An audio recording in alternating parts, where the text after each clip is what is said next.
Amanhã, dia 6 de agosto, passam a valer as tais tarifas de 50% sobre produtos brasileiros que são exportados aos Estados Unidos. Para repercutir o impacto negativo deste tarifaço aqui na economia brasileira sobre o PIB do país, nós receberemos agora Igor Rocha, economista-chefe da Federação das Indústrias do Estado de São Paulo. Seja bem-vindo, Igor. Muito prazer tê-lo por aqui. Agradeço por ter aceito o nosso convite. Obrigado pelo convite, Gabriel. É um prazer estar com vocês aqui hoje. Aquela discussão, velha discussão, tem pouca participação as exportações aos Estados Unidos na composição total do PIB. O Brasil é uma economia teoricamente bastante fechada, mas isso não deixa de preocupar alguns setores. Qual que é a percepção de vocês sobre impactos econômicos gerais deste tarifaço de 50% na nossa economia? Bem, Gabriel, as exceções, mais ou menos 696, que a gente arredonda para 700, ajudou muito os impactos da tarifa aqui no PIB da economia brasileira. Antes a gente estimava o impacto em torno de 0,35, quase 0,40 pontos percentuais no PIB. Então vamos supor, se a gente tivesse um PIB estimado de 2,4, esse PIB poderia cair para 2, para quem nos escuta aqui. Isso para este ano. Para esse ano. E com exatamente essas exceções, quase 700, isso amenizou, né? Caiu para 0,2. Então a gente tem uma projeção hoje do PIB 2,4 que estava com um viés de alta, né? Até porque o mercado de trabalho está muito aquecido, alguns segmentos estão aquecidos ainda. A gente vê o trabalho que o Banco Central está tendo para trazer a inflação para baixo, porque a economia tem, né, um aquecimento muito forte no presente, mas a gente vê que ajudou muito essas exceções. Então, o efeito no final do dia para 2025, eu já acho que é até um pouco marginal. No entanto, isso não quer dizer que para determinados setores o efeito não seja muito grave. Por exemplo, setor calçadista, determinados segmentos da metalurgia, setor calçadista, frutas. Frutas, por exemplo, a laranja ficou de fora, mas tem manga, outras frutas que vai ter um impacto muito grande, né? Os empresários estão aí antevendo uma perda de produção muito grande exatamente porque não vai conseguir fazer o escoamento disso. Então isso é muito ruim. Para determinados setores é um tsunami enorme, mas para o agregado da economia PIB do Brasil amenizou bastante essas exceções que foram postas. Perfeito. A gente até conversou recentemente com a Abra Frutas falando que o impacto para o setor de manga, por exemplo, para a uva, para o mamão, ele pode ser catastrófico, porque temos uma safra que começa nessa primeira semana de agosto, dura 90 dias, é conhecida como a tal safra americana, a gente só manda para os Estados Unidos, é uma variedade muito específica que a Europa não compra, que a gente não consome aqui no Brasil. E aí, praticamente, estes produtos podem estragar, pode não valer a pena ter o custo de colher esta manga que já foi plantada, o custo já aconteceu, o crédito já foi tomado e agora a produção será praticamente perdida. Quais são, talvez, algumas medidas que podem aparecer ou que já estão em discussão ou que seriam bem-vindas para mitigar estes impactos econômicos do tarifaço de 50%? Muito se fala sobre linhas de crédito, sobre flexibilização das regras trabalhistas. O que se discute no empresariado e o que se enxerga de demanda para que este impacto de 0,2 talvez seja menor ou o impacto setorial ele seja arrefecido? Olha, é um conjunto de medidas que são muito mais fáceis de implementar agora do que quando tinha exatamente um tarifaço geral, amplo, né, e restrito. Agora ficou mais fácil até mesmo para conseguir ter as ações para mitigar exatamente essa turbulência que está passando com esse tarifaço. Bem, por exemplo, impostos de folha, tá certo? É algo que teria um impacto positivo para mitigar, diferimento de impostos desses segmentos afetados, postergação de pagamento de alguns impostos.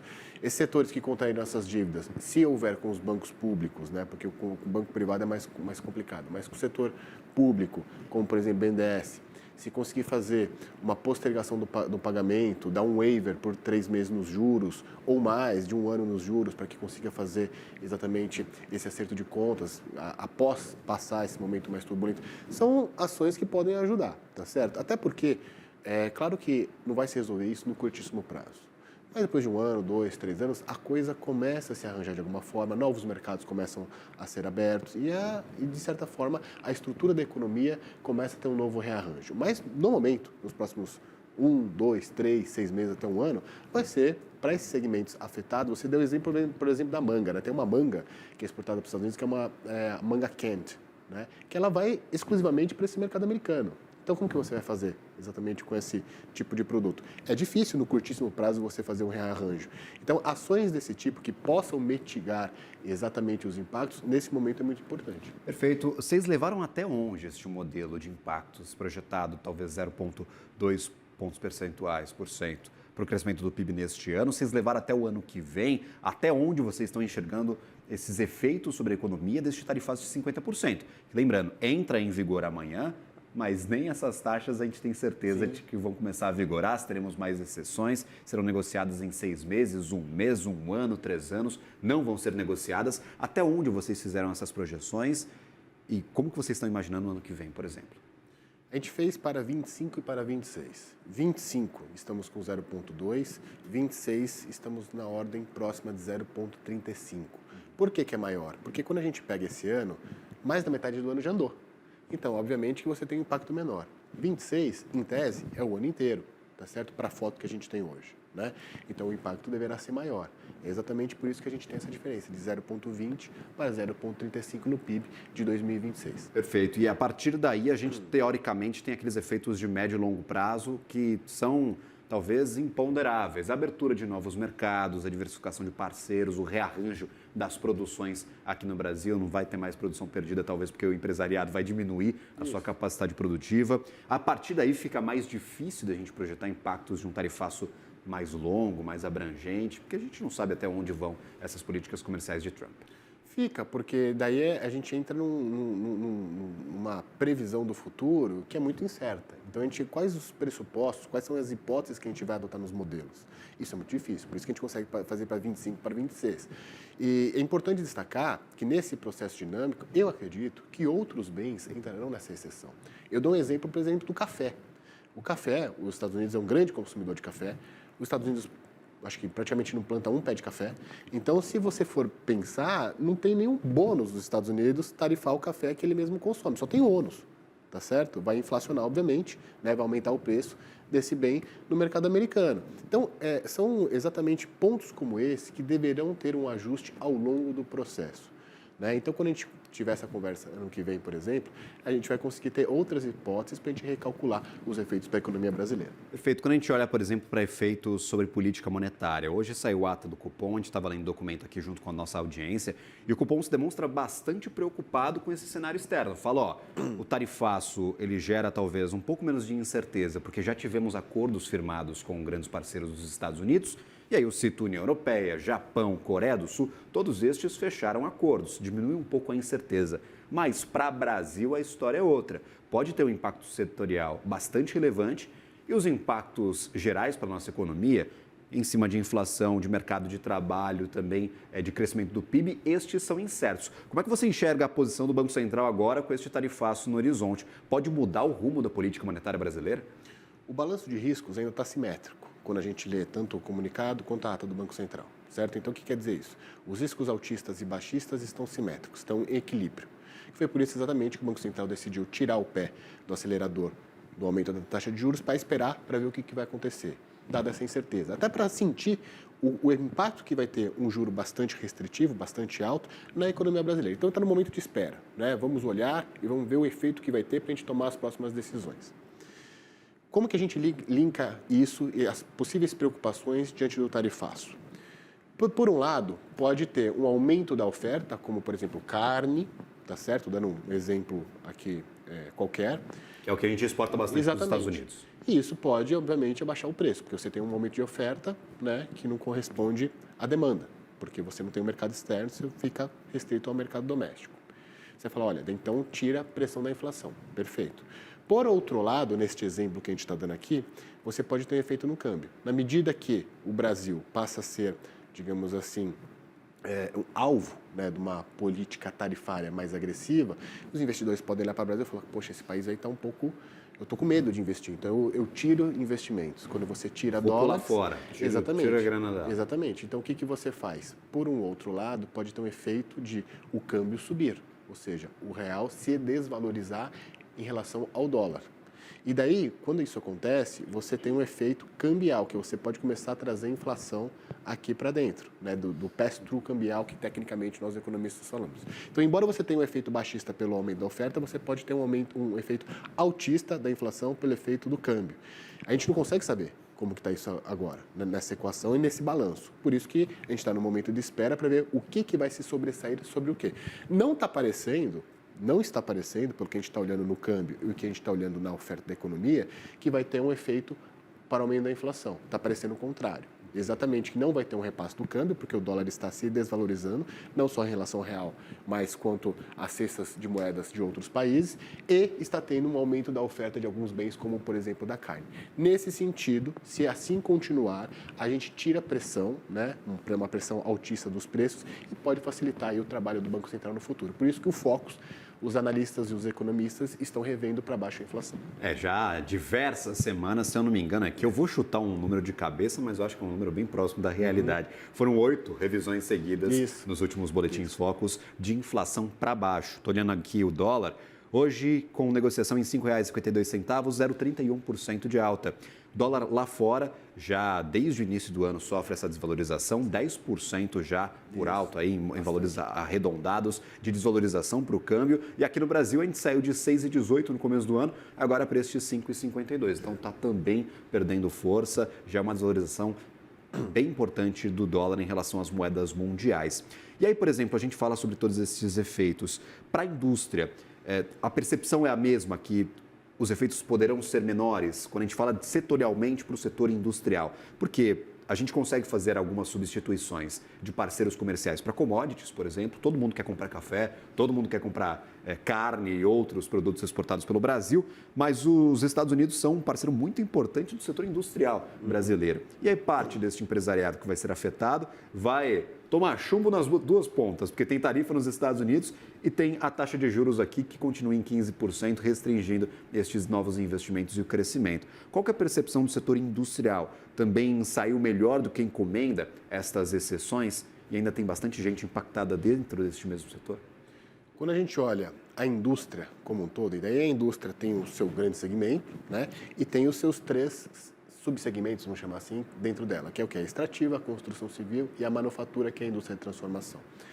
Para todos os setores, seja no agregado, seja nos seus subsegmentos, há um arrefecimento com as exceções, isso é um fato. Mas, novamente, quando a gente olha determinados setores, né, calçadista, frutas, segmentos da metalurgia, dentre outros, é muito ruim.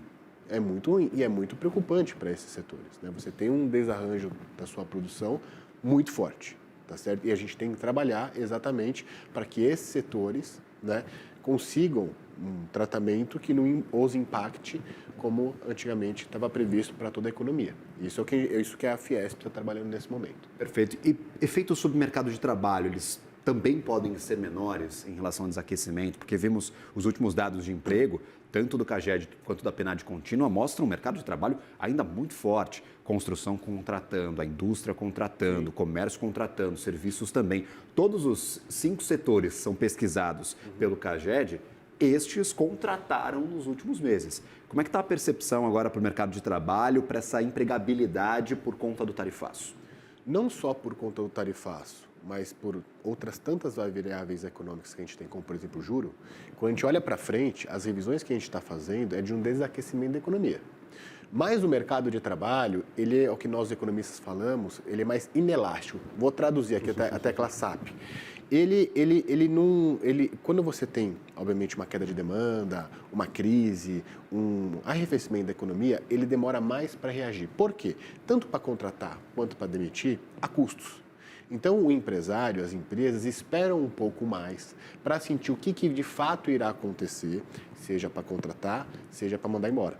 Então, ele tem essa rigidez um pouco mais forte do que vendas, por exemplo, do que investimentos. Ele é mais rígido, ele é menos sensível ao ciclo no curtíssimo prazo, tá certo? Então, isso, quando a gente olha o mercado de trabalho, muitas vezes, para fazer uma análise de curto prazo, ele não é um bom termômetro. Tá certo? A gente tem que olhar outras coisas, perspectiva de investimentos, né, como que estão os estoques, as vendas. E quando a gente olha todas essas outras variáveis, para frente, é de desaquecimento da economia. Tá? Perfeito. E, por exemplo, quando a gente olha para um fator que pode mexer com isso, que é a confiança do empresariado. Você enxerga um empresariado ainda confiante para fazer novos investimentos, para manter essas contratações? A gente vê o mercado de trabalho que não dá sinais de desaquecimento desde o ano passado, taxa de desemprego nas mínimas. Isso tem muito a ver com o empresariado um pouco mais confiante e seguro para fazer novos investimentos. O que está pegando no calo deste empresariado? O que está colocando a pulguinha atrás da orelha neste momento? É juros, é câmbio, é política comercial com este tarifaço? O que vem talvez minando essa confiança e pode gerar efeitos mais futuros? E aí sim, esses efeitos um pouco mais estruturais. O tarifaço é um movimento muito recente, tá certo? Então nem deu muito tempo de captar quando a gente pega as séries exatamente das pesquisas que nós fazemos. Agora, tem dois elementos que são de grande preocupação, que daí é um pouco também do momento que a economia está vivendo. Um é o mercado de trabalho. Os empresários estão com muita dificuldade de encontrar mão de obra, né? Eu sempre brinco, quando eu converso com 10 empresários, 11 reclamam, tá certo? Que não conseguem achar mão de obra, né? Então, esse é um ponto que está tendo um gargalo aí bastante preocupante e é sempre rotineiramente colocado por eles. É o que a gente traz do potencial ocioso do trabalhador nas mínimas também históricas. Isso, exatamente. Eu sempre brinco com as pessoas. Eu falo, olha, não tem como a gente falar que a economia está mal com o desemprego mais baixo da história. É meio difícil, né? A gente pode dizer que a economia tem pontos de preocupação específicos, sérios, como por exemplo o fiscal, que precisam ser melhor endereçados. Mas falar que a economia está em crise é uma coisa, a conta não fecha, né? Perfeito. Então, com a economia crescendo quase 3%. Agora, isso, o mercado de trabalho é algo que preocupa para eles, quanto à questão da oferta de mão de obra, e depois o juro, né? Porque daí o juro a gente está olhando para os investimentos para frente, tá certo? No setor industrial, não tem o retorno hoje, né, que justifique ter o juro que tem para o empresário investir, né? Claro que isso pode ser uma questão momentânea, ali início de 2026, início do ano que vem, parece que o Banco Central começa na análise dos economistas, a interpretação dos economistas, poderá começar a baixar o juro. E daí essa equação começa a ficar mais equilibrada. Mas hoje o mercado de trabalho, a dificuldade de mão de obra e o juro são os dois elementos que mais preocupam estruturalmente os empresários. E no curtíssimo prazo o tarifaço, obviamente. Perfeito. Igor Rocha, economista-chefe da Federação das Indústrias do Estado de São Paulo, sempre bem-vindo à nossa programação. Obrigado, meu caro, Gabriel. pela participação, pela entrevista e desejo uma ótima semana.